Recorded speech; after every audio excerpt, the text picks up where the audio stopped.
बीएसपीचे अर्थात बहुजन समाज पार्टीचे नेते कांशीरामजी यांनी असं म्हटलं होतं की जिसकी जितनी संख्या भारी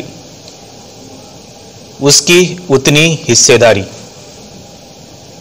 भारताच्या राजकारणाला ज्यावेळेस 1980 मध्ये जातीनिहाय सुरुवात झाली त्यावेळेस भारतातल्या अल्पसंख्याक असलेल्या जातींचं काय असा प्रश्न निर्माण झाला।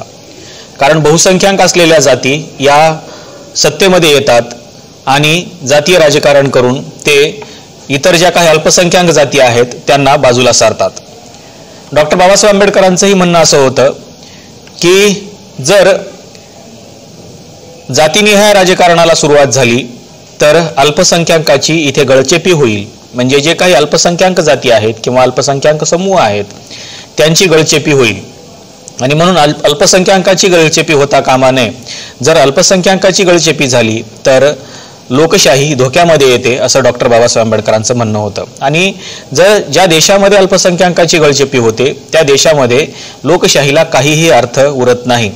आणि म्हणून बाबासाहेब आंबेडकरांचं असं म्हणणं होतं की प्रत्येक जात समूहाला ज्याचं शोषण झालेलं आहे, ज्याच्यासोबत अन्याय झालेला आहे, अशा प्रत्येक जात समूहाला हे नोकरीच्या क्षेत्रामध्ये असेल किंवा शासन आणि प्रशासनाच्या क्षेत्रामध्ये असेल त्याला प्रतिनिधित्व दिले गेलं पाहिजे। आणि म्हणूनच डॉक्टर बाबासाहेब आंबेडकरांचं म्हणणं असं होतं की जर अल्पसंख्याकांची गळचेपी होत असेल किंवा ज्या काही संख्येनं अल्प असलेल्या जाती असतील त्यांना जर प्रतिनिधित्व मिळत नसेल तर त्या जातीसोबत नेहमी शोषण होत राहील आणि त्या जातीवर नेहमीच अन्याय होत राहील।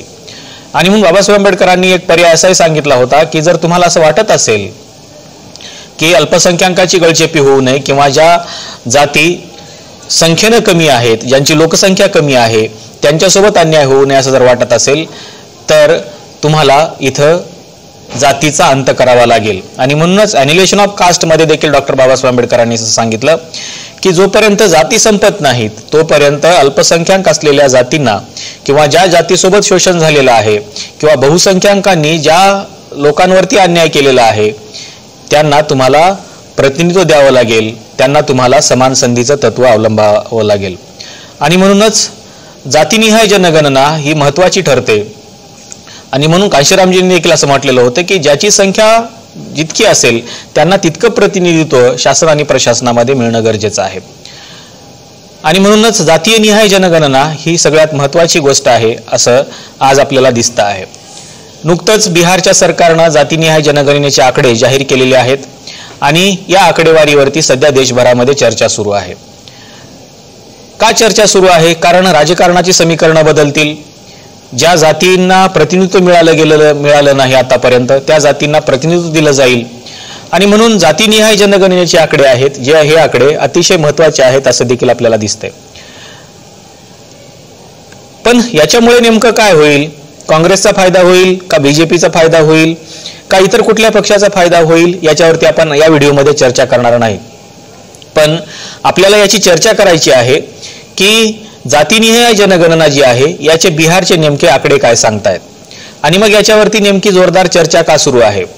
खरं तर काँग्रेसचा फायदा होईल बीजेपीचा फायदा होईल हा विषय आज आपला नाही आहे, त्याच्यावरती आपण स्वतंत्र चर्चा करणार आहोत। किंवा जातीनिहाय जनगणना आणि डॉक्टर बाबासाहेब आंबेडकरांचं ॲनिहिलेशन ऑफ कास्ट म्हणजे जाती अंताकडे जाणारी चळवळ एकीकडे आणि जातीनिहाय जनगणना होते हे एकीकडे, याच्यामध्ये नेमकी काय तफावत आहे किंवा हे कुठेतरी एकमेकाला क्रॉस करतंय का याची देखील चर्चा आपण नंतर एका लेक्चरमध्ये करणार आहोत। आज आपला विषय हा आहे की बिहारची जी आकडेवारी समोर आलेली आहे या आकडेवारीमध्ये नेमकं काय सिद्ध झालेलं आहे। बिहारचे मुख्यमंत्री नितीश कुमार यादव आणि उपमुख्यमंत्री तेजस्वी यादव यांनी जातीय निहाय जनगणनेचा हट्ट धरला होता। खरं तर केंद्र सरकारचा याला विरोध आहे।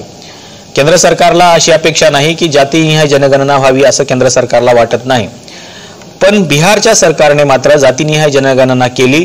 जातीनिहाय जनगणनेचे आकडेही त्यांनी जाहीर केलेले आहेत। या जातीनिहाय जनगणनेच्या आकडेवारीमध्ये नेमकं काय पुढे आलेलं आहे हे जर आपण बघितलं तर आपल्याला असं दिसेल की या आकडेवारीनुसार बिहारमध्ये पिछडा वर्ग जो आहे हा वर्ग 27% आहे असं या आकडेवारीमध्ये दिसत आहे।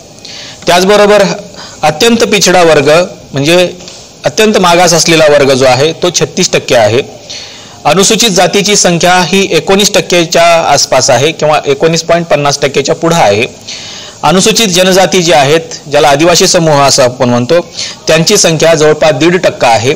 आणि जे काही अनारक्षित आहेत म्हणजे इतर समूह जे आहेत, जे पिछडा, इतर अन्य पिछडा आणि जे काही अनुसूचित जाती जनजाती आहेत त्याच्या व्यतिरिक्त जी संख्या आहे ती 15.5% आहे. म्हणजे हा जो काही समूह आहे या समूहामध्ये जर आपण बघितलं तर अत्यंत पिछडा वर्ग जो आहे हा अत्यंत पिछडा वर्ग हा 36% आहे. नुकतंच राहुल गांधी यांनी एक ट्विट केलेलं आहे आणि त्यांनी असं म्हटलेलं आहे की बिहारमध्ये जवळपास ओबीसी, एससी आणि एसटी यांची जर मिळून संख्या बघितली तर ही 84% आहे. आणि इतर जे काही आहेत त्याची संख्या जवळपास 15.5% म्हणजे 16% आसपास ती संख्या आहे. आणि हे जातीनिहाय जनगणनेमधून हे आकडेवारीसह समोर आलेलं आपल्याला पाहायला मिळते. आणि आपण जर हे आकडे बघितले तर आपल्याला असं दिसतं की हे जवळपास 13 कोटी लोकसंख्येची ही आकडेवारी आहे. आणि या आकडेवारीमध्ये कुठल्या समूहाची संख्या किती आहे हे स्पष्टपणाने दिसून आलेलं आहे. आता एक मजेशीर गोष्ट याच्यामध्ये अशी आहे की या आकडेवारीमध्ये जी काही जातीनिहाय जनगणना पुढे आलेली आहे याच्यामध्ये अत्यंत अल्प असलेल्या जातीचे देखील सर्वेक्षण झालेलं आहे. आणि याच्यामध्ये आपल्याला जर बघितलं तर एक जात समूह असा आहे ज्या जातीची संख्या फक्त 93 आहे.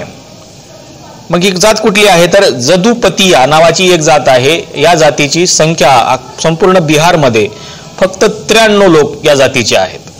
आणि असे बरेचसे आकडे याच्यामध्ये आहेत ज्यांची संख्या खूप कमी आहे. जसा पार्था आहे त्याची संख्या 349 आहे. पहिरा आहे ज्याची संख्या 226 आहे. त्याच्यानंतर भास्कर आहे त्याची संख्या फक्त 37 आहे. आणि इतर आणखीन बरेचसे समूह त्याच्यामध्ये आहेत जसं की वर्जिया आहे, बिर्जिया ज्याला आपण म्हणतो किंवा ज्याला हिंदीमध्ये वर्जिया असं म्हटलं जातं, त्यांची संख्या 169 आहे. सोटा ज्याला सोता असं म्हटलं जातं त्यांची संख्या 107 आहे. हो नावाची एक जात आहे त्यांची संख्या 143 आहे. धरामी नावाची एक जात आहे त्यांची संख्या 312 इतकी आहे. आणि कुरकू जी काही जमाती आहे किंवा जाती आहेत त्यांची संख्या देखील जवळपास 102 इतकी आहे. तर आपल्याला असं दिसतं की जवळपास 37 लोक असलेली देखील जातीचं सर्वेक्षण याच्यामध्ये झालेलं आहे. आणि ही आकडेवारी पहिल्यांदाच आपल्या समोर येताना आपल्याला मिळते स्वातंत्र्यानंतर. याच्यापूर्वी जी आकडेवारी समूहांची आलेली होती ती ब्रिटिशांच्या कालखंडामध्ये त्याची आकडेवारी समोर आलेली होती. पण स्वातंत्र्यानंतर मात्र जातीनिहाय जनगणना झाली नव्हती. पण आता मात्र जातीनिहाय जनगणनेची मागणी जोर धरत आहे. आणि म्हणून आपल्याला असं दिसतंय की याच्यामध्ये ही जी काही संख्या आहे या संख्येवर जर आपण बघितलं तर बहुसंख्यांक असलेल्या जाती जसं की यादव आहे किंवा कुशवा आहे यांची देखील संख्या समोर आलेली आहे. आणि आपल्याला असं दिसतंय की आतापर्यंत ज्या जातींची संख्या जास्त आहे त्याच जातींनी तिथं राज्य केलेलं आपल्याला पाहायला मिळतं. जर आपण हो नावाच्या जातीचा समूह घेतला ज्याची संख्या अतिशय अल्प आहे किंवा कुरकू घेतली तर त्यांची संख्या अतिशय अल्प आहे, तर मग यांचे नेते कोणी पुढे समोर येतात का हे देखील आपल्याला बघावं लागेल. किंवा लोकल पॉलिटिक्समध्ये देखील यांची संख्या काही आहे का याचा देखील सर्वे आपल्याला करणं गरजेचं आहे. आणि म्हणून ह्या ज्या काही जाती आहेत या अल्पसंख्याक असल्यामुळे यांच्यासोबत काही अन्याय झालेला आहे का किंवा प्रतिनिधित्वामध्ये यांच्यासोबत काही प्रॉब्लेम्स झालेले आहेत का याची देखील चर्चा या अनुषंगाने या रिपोर्टवर चालू आहे. आता जर आपण याची धार्मिक संख्या बघितली तर धार्मिक संख्या देखील आपल्याला या रिपोर्टमध्ये दिली गेलेली आहे. याच्यामध्ये हिंदूंची जी संख्या आहे ज्याला 81% असं याचा आकडा दिलेला आहे. 81.99% म्हणजे जवळपास 82% हा हिंदूंचा आकडा आहे. मुस्लिम जे आहेत ते 17.70% आहेत. ईसाई जे आहेत हे 0.05% आहेत. आता याची आकडे देखील त्यांनी दिलेले आहेत. म्हणजे ईसाई हे 0.05% आहेत म्हणजे याचा आकडा हा 75,238 इतका आहे. शीख समूह आहे ज्याचे पर्सेंटेज 0.011% आहे. त्यांची संख्या 14,753 इतकी आहे. बौद्ध आहेत ज्यांचा आकडा 0.0851 आहे. ज्यांची लोकसंख्या 1,11,201 इतकी आहे. जैन आहेत ज्यांची संख्या 0.0096% इतकी आहे. त्यांची संख्या 12,523 इतकी आहे. आणि इतर जे काही आहेत ते आहेत 0.1274 म्हणजे 1,66,566 इतकी संख्या आहे. सगळ्यात महत्वाची गोष्ट म्हणजे या आकडेवारीमध्ये असे काही लोक आढळलेले आहेत की ज्यांना त्यांचा धर्मच माहीत नाही किंवा त्यांच्या धर्माची नोंदच कुठे नाही असे देखील काही लोक याच्यामध्ये आढळले आहेत, आणि ज्याला आपण निधर्मी असं म्हणतो, ज्यांना धर्मच नाही. तर निधर्मी लोकांची संख्या ही 0.0016% आहे, आणि याचा जो आकडा आहे तो आहे 2146 इतका आहे. तर या लोकांना धर्मच माहीत नाही असा देखील समूह याच्यामध्ये आहे. म्हणजे एक समूह किंवा एखादी जात अशी असू शकते की ज्याला धर्मच नाही आहे. तर असे देखील समूह याच्यामध्ये असलेले आपल्याला पाहायला मिळतात. म्हणून जातीनिहाय जनगणनेची जी आकडेवारी आहे, ही आकडेवारी बिहारमधून जरी समोर येत असली तरी अनेक राज्यामधून आता जातीनिहाय जनगणनेची मागणी वाढताना आपल्याला पाहायला मिळते. का वाढते आहे? कारण प्रत्येक जातीला असं वाटायला लागलेलं आहे की आमच्यासोबत मागच्या 75 वर्षामध्ये प्रचंड मोठा अन्याय झालेला आहे. तो प्रतिनिधित्वाच्या बाबतीमध्ये असेल, शासन प्रशासन किंवा इतर जे काही प्रतिनिधित्व आहे त्या प्रतिनिधित्वाच्या बाबतीमध्ये आमच्यावरती अन्याय झालेला आहे, किंवा शिक्षणाच्या बाबतीमध्ये देखील आमच्यावरती अन्याय झालेला आहे. आम्हाला समान संधी मिळालेली नाही, आणि म्हणून आपल्याला जर समान संधी मिळवायची असेल तर आपला आकडा समोर येणं गरजेचं आहे.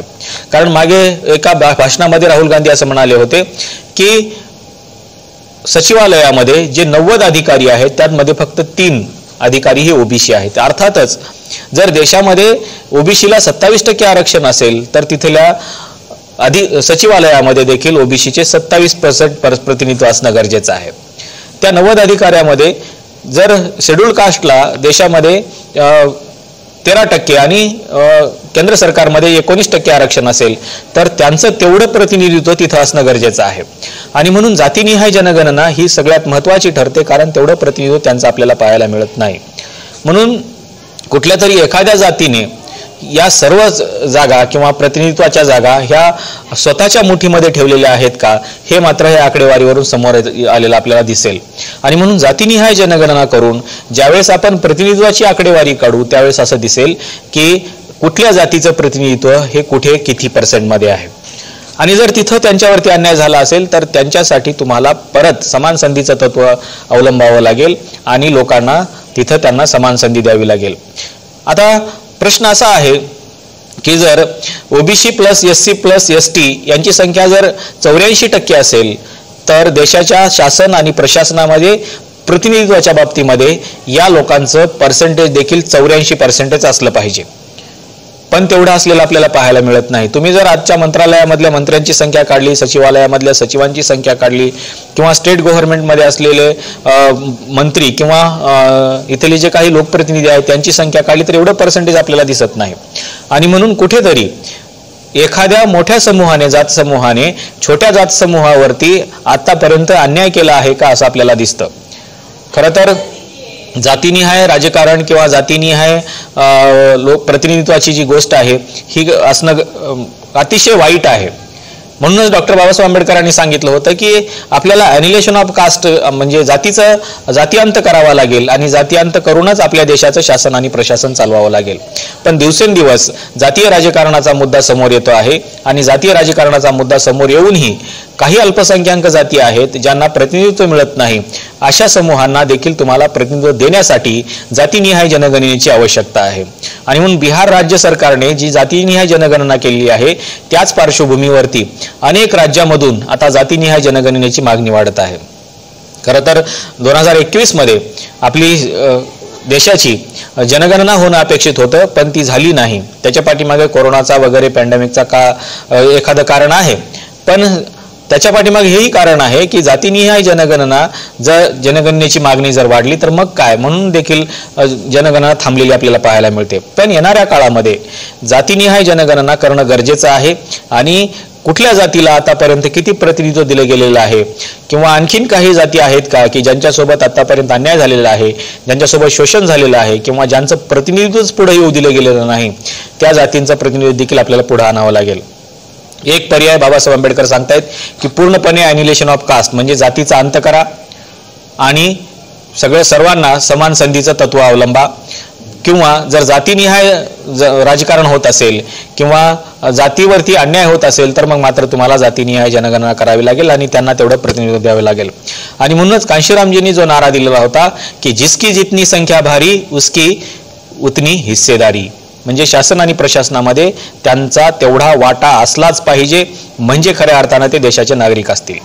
कारण त्यांचा देखील समूह आहे आणि त्यांच्या समूहाला देखील विकासाच्या वाटा मोकळ्या करून देण्यासाठी आपल्याला राज्यघटनेमध्ये समान संधीचं तत्व असलं पाहिजे असं सांगितलं गेलेलं आहे. म्हणून त्यांना देखील आपल्याला समान संधीच्या तत्वावरती आपल्याला आणावं लागेल. आणि म्हणून बिहारची जी लोकसंख्या किंवा जनगणना आता समोर आलेली आहे, ही जनगणना येणाऱ्या काळामध्ये अतिशय महत्त्वाची ठरू शकते आणि इतर राज्यामध्ये देखील त्याची मागणी वाढू शकते. परंतु जातीनिहाय आकडेवारीचे परिणाम राजकारणावरती काय होतील याची देखील आपल्याला खबरदारी घेणं गरजेचं आहे. आणि म्हणून एकीकडे बाबासाहेब आंबेडकरांचं ॲनालिसिस ऑफ कास्ट आणि दुसरीकडे जातीनिहाय जनगणना याचं कुठं क्रॉस कनेक्शन होतंय का किंवा याचे परिणाम भविष्यामध्ये काय होतील याची देखील आपल्याला सावधानता बाळगणं गरजेचं आहे. आणि म्हणून आपल्याला याचा फायदा कोणाला होईल? जातीनिहाय जनगणनेचा तो काँग्रेसला होईल, तो BJPला होईल, तो BSPला होईल, तो डाव्यांना होईल की इतर कोणाला होईल, हे याच्यावरती आपल्याला चर्चा करायची नाही आहे. पण आपल्याला हे बघितलं पाहिजे की जातीनिहाय जनगणना आजच्या काळामध्ये का गरजेची आहे.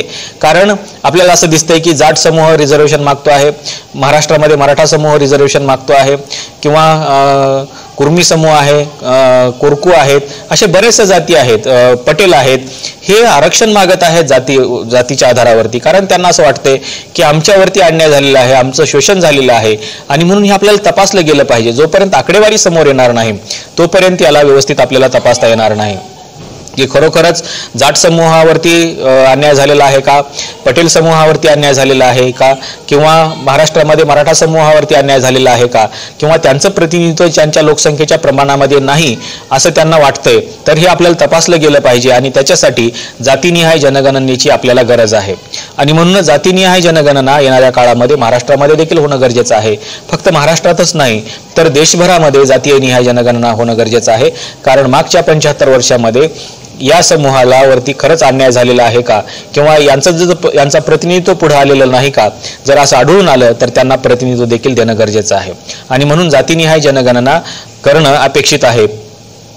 परंतु जातीनिहाय जनगणना आणि आजचं राजकारण याचं कुठं क्रॉस कनेक्शन होऊ नये आणि आणखीन जातीच्या आधारावरती राजकारणाला प्रोत्साहन मिळू नये याची देखील खबरदारी आपल्याला घेतली पाहिजे. आणि म्हणून analysis of caste doctor Babasaheb आंबेडकरांचं 1936चं भाषण आणि बाबासाहेब आंबेडकरांना जातीअंत का अपेक्षित होता याची चर्चा किंवा आजच्या या आकडेवारीचं किंवा जातीनिहाय जनगणनेचं जातीअंतावरती काही परिणाम पडू शकतो का किंवा ह्या जातीनिहाय जनगणनेचा फायदा कुठल्या राजकीय पक्षाला होऊ शकतो का याची चर्चा आपण पुढच्या व्हिडिओमध्ये करणार आहोत. आजच्या व्हिडिओमध्ये आपण इथंच थांबूया. या जातीनिहाय जनगणनेबद्दल आपल्याला काय वाटतं? जातीनिहाय जनगणना प्रत्येक राज्यामध्ये झाली पाहिजे का किंवा देशभरामध्ये जातीनिहाय जनगणना झाली पाहिजे का, हे आम्हाला सांगायला विसरू नका. आणि जातीनिहाय जनगणनेचे परिणाम काय होतील याची देखील चर्चा आपल्याला करणं गरजेचं आहे. आपल्याला काय वाटतं नेमकं हे आम्हाला कमेंट बॉक्समध्ये सांगायला विसरू नका. चॅनलला सबस्क्राईब करा, व्हिडिओ जास्तीत जास्त शेअर करा आणि लाईक करा. आजच्या व्हिडिओमध्ये इथंच थांबूया. धन्यवाद.